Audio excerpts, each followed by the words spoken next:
SKR new jumbo xerox union bank ప్రక్కన Podili road Darsi. Bulk xerox ఆర్డర్లపై భారీ తగ్గింపు ధరలు. వన్ సైడ్ జిరాక్స్ కేవలం 80 పైసలు, డబుల్ సైడ్ జిరాక్స్ కేవలం ₹20 మాత్రమే. మా వద్ద అన్ని రకాల గల పేపర్లను హోల్సేల్ రేట్లకే అమ్మబడ్ను. PVC ID కార్డులు, లామినేషన్లు, పాన్ కార్డ్ చేయబడ్ను. విచ్చేయండి SKR new jumbo xerox union bank ప్రక్కన పొదిలి రోడ్ దర్శి. ప్రొప్రైటర్ సిద్ధి కోటిరెడ్డి. సెల్ 9676267396. మన దర్శి వార్తలు ప్రేక్షకులకు నమస్కారం. వార్తలు సమర్పిస్తున్నది మీ గంగిశెట్టి రామస్వామి. సైబర్ నేరాల బారిన పడకుండాను, అలాగే సైబర్ నేరాలు జరగకుండాను అరికట్టాల్సిన బాధ్యత అందరిపై ఉందని, సైబర్ నేరాలు జరిగేందుకు అజాగ్రత్త, అత్యాశ, ఆందోళన ప్రధాన కారణాలని తెలియజేస్తూ దర్శి DSP బి లక్ష్మీనారాయణ ఈరోజు మంగళవారం సాయంత్రం దర్శి ప్రభుత్వ డిగ్రీ కళాశాలలో విద్యార్థులకు సైబర్ నేరాలపై అవగాహన సదస్సులో DSP మాట్లాడటం జరిగింది. ఈ సదస్సులో CI Y Ramarao, Darsi SI M Murali, degree కళాశాల ప్రిన్సిపాల్ NV రమణ, ప్రభుత్వ జూనియర్ కళాశాల ప్రిన్సిపాల్ సముద్రాల సుబ్బారావు, విద్యార్థులు పాల్గొన్నారు.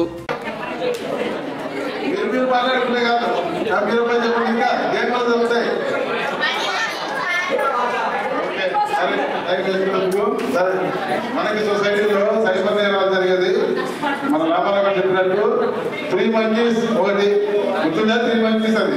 దాంతో పాటు 3 ఆలు ఉన్నాయి. 3 ఆలు ఉన్నాయి. 3 ఆలు ఉన్నాయి. ఎందుకు జరుగుతాయి? ఫస్ట్ కారణం మనిషికి అజాగ్రత్త ఒకటి, రెండవది అత్యాశ, ఆశ, అత్యాశ రెండవది, మూడవది ఆందోళన. ఈ 3 వల్లనే సైబర్ నేరాలు ఎక్కువ జరుగుతుంటాయి సొసైటీలో. అర్థమైందా? ఫస్ట్ ఏమి అజాగ్రత్త అనేది ఫస్ట్ మనకి సైబర్ నేరాలకి మొట్టమొదటి జరిగింది. మనకి ఫోన్ చేస్తారు ఎవరైనా, వెంటనే అవన్నీ మాట్లాడు, బ్యాంక్ నుంచి మాట్లాడతారు, తర్వాత ఫైల్ పంపించి ఫైల్ ఓపెన్ చేసి ఇచ్చేస్తారు. బ్యాంక్ నుంచి మాట్లాడుతూ అన్ని చెప్పేసి మీకు బ్లాక్ అయిపోతుంది, అకౌంట్ బ్లాక్ అయిపోతుంది, మీకు ఏమి రావు, అవి రావు, మీకు ఓటీపీ వచ్చిందా చూడండి, మీకు అప్డేట్ చేస్తూ ఉంటారు. మనము అవునా అని ఎంత చెప్పినా కానీ బయట ఆ బ్యాంకులో పోతే అన్ని రాసింటారు. మేమేమి ఎప్పుడు ఓటీపీ అడగము, మిమ్మల్ని ఎవరిని అడగము, అన్ని రాసింటారు. కానీ బ్యాంకుల మీద ఎప్పుడైతే చదవరు, ఆ గోడ మీద నేను ఏమి చదవరు, బ్యాంకుకి పోతారు, వస్తూ ఉంటారు. సో మళ్ళీ ఫోన్ వస్తే అవునా అవునా అని అజాగ్రత్తగా మాట్లాడి మరి ఆ ఓటీపీ నొక్కడంలో మొత్తం అలా వెళ్ళిపోతూ ఉంటాయి. అలాగే మనం బయట తిరిగేటప్పుడు ఇందాక చెప్పారు కదా, ATM కార్డు ఇచ్చేసి పక్కన వాళ్ళకి ఒకసారి బతకమైపోయి పిన్ నెంబర్ చెప్పేసి వాళ్ళు తీసుకొని వచ్చేస్తాం.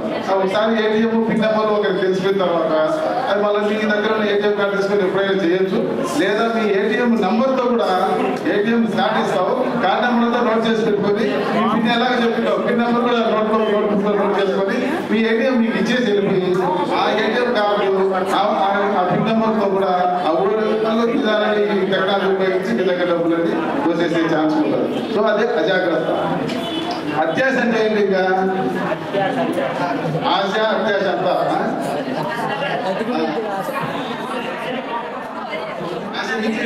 ప్రమోషన్ అత్యాశ. ఓకే, అదేంటి జరుగుతున్నాయంటే మనకి ఒక మెసేజ్ SMS వస్తుంది, మీకు ఈ విధంగా బహుమతి లభించింది, ఇంత బహుమతి ఉంది, దీనికి బహుమతికి లింక్ చేసి మీ డీటెయిల్స్ అన్ని ఫిక్స్ చేసేయండి, చాలు మీకు ఈ బహుమతి మీకు వస్తుందని.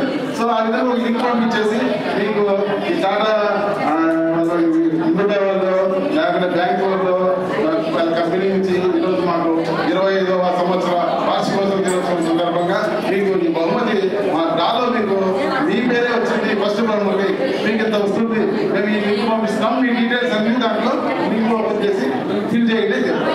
సో మనకి అది మనం ఎవరు ఎక్కడ మనము పాల్గొనడం మన డీటెయిల్స్ ఇస్తున్నాం. మనకి ఎందుకు లాంటి వస్తుంది, ఎక్కడి నుంచి వస్తుంది, అది ఊరికి వస్తుంది కదా ఆశపడతాం. ఆ లింక్ ఓపెన్ చేస్తాం, లింక్ ఓపెన్ చేసి మన డీటెయిల్స్ అన్ని దాంట్లో వేసుకుని వాళ్ళు మొత్తం మన దగ్గర ఇన్ఫర్మేషన్ అంతా వాళ్ళకి ఆ విధంగా ఆశ వల్ల కూడా ఈ క్రైమ్ నేరాలు జరుగుతుంది. ఆందోళన అంటే ఇప్పుడు కొత్త రకంగా ఈ క్రైమ్ సైబర్ నేరాలు జరుగుతున్నాయి. ఈ ఆందోళన ద్వారా ఎలాగంటే మన సొసైటీలో మన పిల్లలు ఎక్కడికైనా ఊరికి ఊరికి వెళ్ళింటారు, లేదంటే మన పిల్లలు విజయవాడలో చోట ఎక్కడో హాస్టల్లో చదువుకుంటారు, అమ్మాయిలు ఉంటారు. వాళ్ళకి వాళ్ళ తల్లిదండ్రులకి ఈ నెంబర్లని మన దగ్గర సేకరించుకొని వాళ్ళ తల్లిదండ్రులకి ఫోన్ చేస్తాం. వాళ్ళ తల్లిదండ్రులకు ఫోన్ చేసి వాళ్ళకి అమ్మ మన డీటెయిల్స్ అన్నీ ఉంటాయి, మన పిల్లల డీటెయిల్స్ అన్ని కలెక్ట్ చేసుకొని మీ అమ్మాయి చైతన్య కార్యాలయం చదువుతుంది కదా, వాళ్ళ అమ్మాయి మీ అమ్మాయి కదా అని చెప్తాం. అవును మీ అమ్మాయి ఇప్పుడు మాకు ఇక్కడ డ్రంక్ అండ్ డ్రైవ్లో తాగిపోతూ పట్టుబడింది, ఇక్కడ మాకు విజయవాడలో ఉంది, మీ అమ్మాయిని మీద కేసు పెట్టేస్తే మేము జైలు పంపిస్తాం, ఆ జైలు పోతుంది. లేకపోతే కేసు పెట్టకూడదంటే వెంటనే మాకు ఒక 5,000 10,000 నెంబర్కి వేయండి, మేము పలానా పోలీస్ స్టేషన్ లేకపోతే సిబిఐనో లేకపోతే వేరే డిపార్ట్మెంట్ అనో లేకపోతే ఎక్సైజ్ డిపార్ట్మెంట్ అనో చెప్పి మన అమ్మాయికి ఆపద ఉంది, మేము అరెస్ట్ చేస్తున్నాము లేకపోతే జైల్లో పెడతాము, ఈ విధంగా దొరికింది అని మనకు ఫోన్ వస్తే మనకి ఏం చేస్తాం, మన తల్లిదండ్రులు మీ తల్లిదండ్రులు ఆందోళన చెందుతారు లేదా? తీవ్రమైన ఆందోళన చెందుతారు. మరి మా అమ్మాయి చదువుకొని అందరూ పంపిస్తే ఏదో చిన్న నేరం జరిగింది అంటున్నారు, ఎలా జరిగిందో లేదో, జరిగితే కూడా ఒకవేళ నేరం మనం ఏం నేరం చేసినా మన తల్లిదండ్రులు మనల్ని కాపాడాలని చూస్తుంటారు కదా. సో అటువంటి ఆందోళనతో కూడా వాళ్ళు వెంటనే మన కోసం వాళ్ళు అడిగినంత డబ్బులు వాళ్ళకు వేయడము, ఈ విధంగా మన యొక్క వీక్నెస్ బేస్ చేసుకుని వాళ్ళు సైబర్ నేరాలు చేస్తుంటారు. సో అటువంటి అప్పుడు మనకి అజాగ్రత్తను, ఆశని, ఆందోళన ఈ కార్యక్రమాల వల్ల ఎక్కువగా జరుగుతున్నాయి. కాబట్టి ఇటువంటి విషయాల్లో మనం జాగ్రత్త పడి అజాగ్రత్త అనేది లేకుండా ఫస్ట్ అది కరెక్ట్గా కనుక్కొని ఏ విషయం ఏంటి ఎందుకు అనేది మనం క్రైమ్ నుంచి తప్పించుకొని బాగుండాలి. ఆశ అనేది ముఖ్యంగా ఆశను అత్యాశని ఇందాక చెప్పినట్టు రామారావు ఆయన ఇందాక చెప్పినట్టు అవి ఊరికే డబ్బులు ఊరికే రావు కాబట్టి ఆశ పోకుండా